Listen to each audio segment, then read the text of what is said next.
संविधान निर्माताओं की परिकल्पना और संविधान की मूल भावना के विपरीत पूर्ववर्ती सरकारों ने और वर्तमान सरकार भी उसी नक्शे कदम पर चल रही है। इन लोगों ने केवल समाज का तरह तरह का संशोधन करके संविधान में दिए हुए प्राविधानों को अपने तरीके से इस्तेमाल करने का इन लोगों ने काम किया है।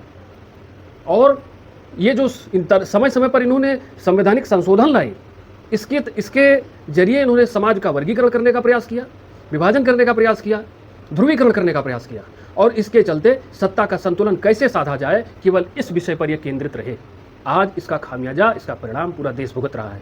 जातियों को जातियों से लड़ाया जा रहा है।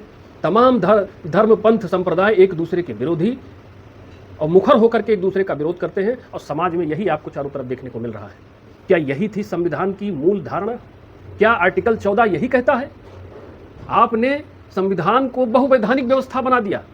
एक पतरिम दुई भात, मुखौटा आपने लगाया है हिंदुत्व और राष्ट्रवाद का, लेकिन उसके नीचे कुछ और काम चल रहा है।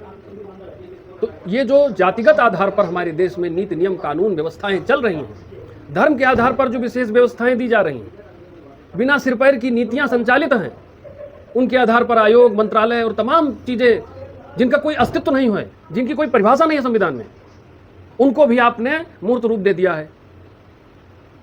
कारण केवल वोट बैंक की पॉलिटिक्स, अपीजमेंट की पॉलिटिक्स।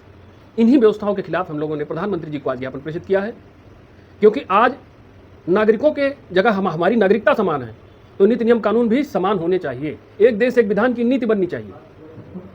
अन्यथा की स्थिति में आप इन हथकंडों से चुनाव जीत सकते हैं, लेकिन जब देश की एकता और अखंडता प्रभावित होगी, जब देश में गृह युद्ध छिड़ेगा, तो ये देश नहीं रहेगा। और जब ये देश नहीं रहेगा तो तुम्हारी घृणित राजनीति भी नहीं होगी।